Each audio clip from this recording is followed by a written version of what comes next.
Interstitial nephritis గురించి తెలుసుకునే ముందు ఇంటర్స్టిషియల్ నెఫ్రైటిస్ అనే పదం గురించి తెలుసుకోవాలి. అసలు ఇంటర్స్టిషియల్ నెఫ్రైటిస్ అనే పదం అంటే ఏంటి అనేది ఇప్పుడు నేను వివరిస్తాను. ఈ పదం గురించి తెలుసుకునే ముందు మన మూత్రపిండాల వ్యవస్థ గురించి మనం తెలుసుకోవాలి. మన మూత్రపిండాలు అనగా కిడ్నీల్లో, ప్రతి కిడ్నీలో 10 లక్షల చిన్న చిన్న భాగాలు ఉంటాయి. వాటిని నెఫ్రాన్స్ అని అంటాం అనమాట. ఇప్పుడు ఒక నెఫ్రాన్ తీసుకున్నట్టయితే దానికి పైభాగంలో ఒకటి రౌండ్గా గ్లోబులర్ స్ట్రక్చర్ అనేది ఒకటి ఉంటుంది, ఒక భాగం, దాన్ని గ్లోమరులస్ అని అంటాం అనమాట.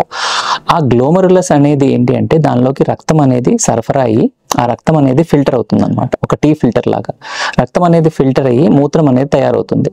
ఆ గ్లోమరులస్ నుండి మూత్రం ఏదైతే తయారైందో అది కిందికి ఒక గొట్టం ద్వారా కిందికి అనేది వెళ్తుంది. ఈ గొట్టాన్ని ట్యూబ్యూల్ అని అంటాం అనమాట. సో ప్రతి కిడ్నీలో 10 లక్షల చిన్న చిన్న భాగాలు ఏవైతే ఉన్నాయో వాటికి 10 లక్షల చిన్న చిన్న ట్యూబ్యూల్స్ ఉంటాయి అన్నమాట. ఈ ట్యూబ్యూల్స్ అన్నిటిని ఒక దగ్గర ఉంచేదే ఇంటర్స్టిషియం అనమాట. అంటే ఆ ట్యూబ్యూల్స్ అన్నిటికి మధ్యలో ఏదైతే స్థలం ఉంటుందో దాన్ని ఇంటర్స్టిషియం అని అంటాం. ఈ ఇంటర్స్టిషియం అనేది కిడ్నీలో చాలా ముఖ్యం. ఎందుకంటే ఈ ఇంటర్స్టిషియం ద్వారానే ఈ రక్త సరఫరా అనేది జరుగుతుంది.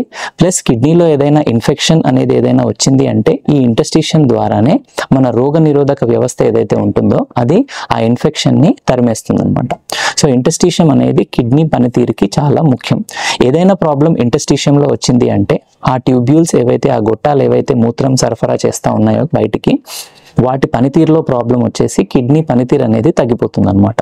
సో ఇంటర్స్టిషియంలో ఏదైనా ప్రాబ్లం వచ్చినప్పుడు కిడ్నీ పనితీరు అనేది తక్కువ అవుతుంది. సో ఇంటర్స్టిషియల్ నెఫ్రైటిస్ అంటే ఏంటి అంటే ఈ ఇంటర్స్టిషియం ఏదైతే స్థలం ఉందో దానిలో ఇన్ఫ్లమేషన్ రావడాన్ని ఇంటర్స్టిషియల్ నెఫ్రైటిస్ అని అంటాం. ఈ ఇన్ఫ్లమేషన్ అనే పదం అనేది ఏంటి అంటే ఇది మన రోగ నిరోధక వ్యవస్థ ద్వారా జరిగే ప్రక్రియ అనమాట.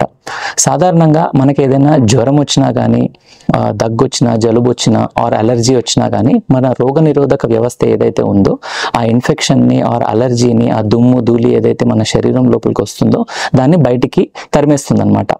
అది ఎలా తరిమేస్తుంది అంటే ఈ ఇన్ఫ్లమేషన్ ప్రక్రియ ద్వారా బయటికి తరిమేస్తుంది అనమాట.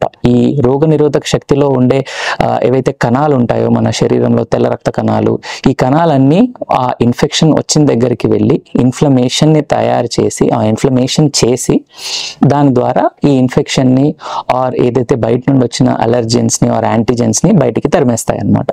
సో ఈ ప్రక్రియ ఇన్ఫ్లమేషన్ అనేది సపోజ్ ఇంటర్స్టిషియంలో వచ్చింది అని అంటే దాన్ని ఇంటర్స్టిషియల్ నెఫ్రైటిస్ అని అంటాం.